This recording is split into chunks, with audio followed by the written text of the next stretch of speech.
Kalau kita sudah memahami bahwa nur itu terjadinya aku, bahagia diri aku, bela jiwa aku, maka disitulah letaknya keimananmu, mahabbahmu itu bersama aku, kata Allah. Itulah hidup kita tidak pernah berjarak dengan Tuhan. Wa huwa ma'akum aina ma kuntum itu. Dianya Allah beserta kamu di mana saja kamu berada. Di mana ada kamu, situ ada aku. Kenapa? Karena nur ini adalah rahasia dirinya. Wasiri sifati wasifati la ghairi. Nur itu adalah rahasiaku, rahasiaku itu sifatku, sifatku itu tiada lain adalah aku, kata Allah. Mana pernah berpisah cerai Bapak Ibu? Sifat dengan zat, zat dengan sifat. Pernah Bapak Ibu dengar gula dengan manisnya itu berpisah cerai? Ini gula, ini manisnya. Pernah?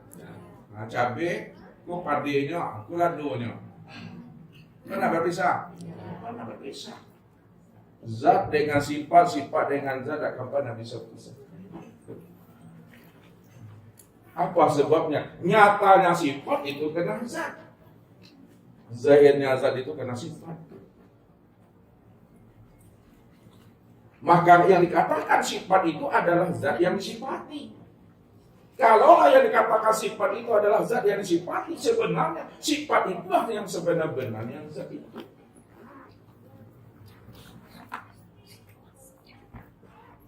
Sifat itu yang dikatakan cermin untuk memandang akan diriku, kata Allah. Mana yang katakan cermin Allah? Itu yang nur itu. Nur itulah cermin untuk memandang nyatanya Tuhan itu.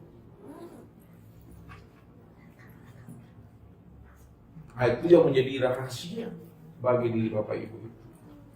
Nah, situ letaknya walakin Allah habbaba ilaikumul imana wa zayyanahu fi qulubikum. Itu di dalam. Jadi iman itu bukan kata si A, bukan kata si B. Iman kita dengan Tuhan. Dalamnya lautan bisa diukur Bapak Ibu, tapi dalamnya iman kepada Allah tidak bisa diukur. Lihat namanya Bilal bin Rabah. Walaupun dipertaruhkan, diletakkan batu besar di dadanya. Apa yang disebut Bapak Ibu? Ahad. Ahad. Begitu majikan menyiksanya, menzoliminya, menganiaya dirinya, bagaimana? Bilal bin Rabah itu bertuhan kepada Lata, Uzza dan walaupun tubuhnya ini menjadi budak daripada majikannya, namun imannya, ruhaninya, kalbunya tidak akan pernah bisa diperbudak oleh siapapun. Itu ahad. Itulah orang yang sudah berliqah. Itulah orang yang sudah bermusyahadah. Itulah orang yang telah bermuwajahah. Itulah orang yang semangat dan takwa dia.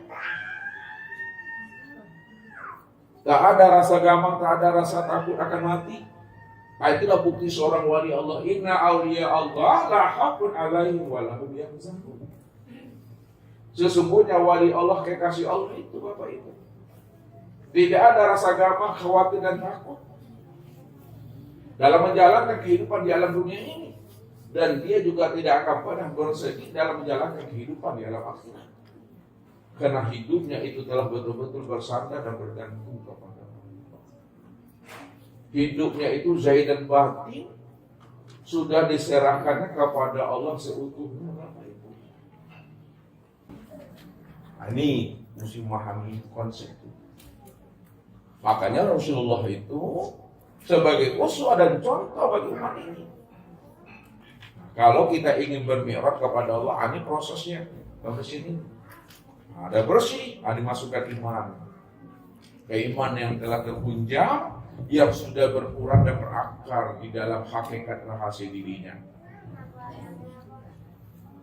Kalau ada muncul iman di dalamnya, telah hidup iman di dalamnya, maka baru muncul namanya Islam. Inilah orang yang mau berserah diri kepada Allah itu. Jadi Islam itu orang yang berserah diri kepada Allah. Kenapa dia mau berserah diri kepada Allah zahir dan batin?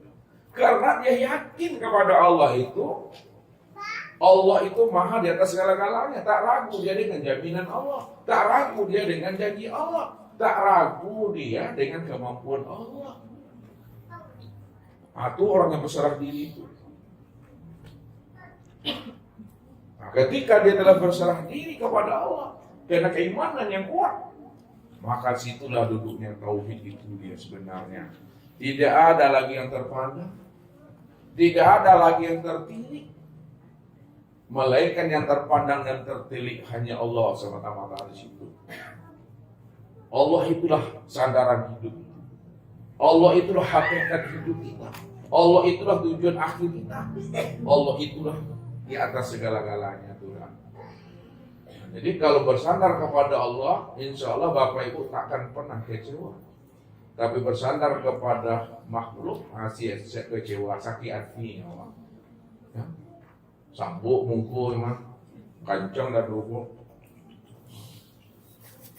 Ketika susah, tolong ketika susah, nak kamu nolong dong. Banting lantai. Itu kalimat yang muncul tuh. Kenapa? Karena kita bersandar kita itu bukan karena Allahnya. Ya, karena ada maunya tuh. Sasa aku dia ngecek itu kagok-kagok nyawa. Ya kan? Nggak lama tuh stroke, berarti mati aja itu. Jadi jadi susah-susah nih itu Bapak Ibu, ini kan susah loh. Tapi di tengok malam tuh nggak ada wajah-wajah bermasalah. Iya gitu kali yang dipakai dengan. Kalau nak mantap sandar kepada Allah, itu udah kayak makrifat loh. Ala patuh saja Bapak Ibu. Nilai harga dengan nilai pastinya sama sih itu mah. Kan? Di malah tak samuanya tuh yang terpandang Allah itu di situ. Jadi pandang Allah di atas segala-galanya tuh. Dia nyaman di awak, dia aman di awak Allah tuh. Akhirnya bahas supaya nyaman, akan nali Allah itu. Aku jalannya. Jadi kita kini membuka dan membaca kitab nafsiyah namanya. Kitab nafsiyah itu Bapak Ibu yang tidak ada hurufnya kan. Tidak ada barisnya, tidak ada titiknya, tapi Bapak Ibu bisa bacanya. Kalau tidak bisa maksudnya pulang dulu. Itu kitab nafsiyah loh. Nah, supaya kita bisa bermakrifat kepada Allah. Ala berasi ada dua nabi itu, ya. Barulah Nabi diperjalankan. Namanya perjalanan Bapak Ibu, ya kan? Tentu ada kendaraannya. Kendaraannya itu disebut namanya dengan burak. Burak atau buruak?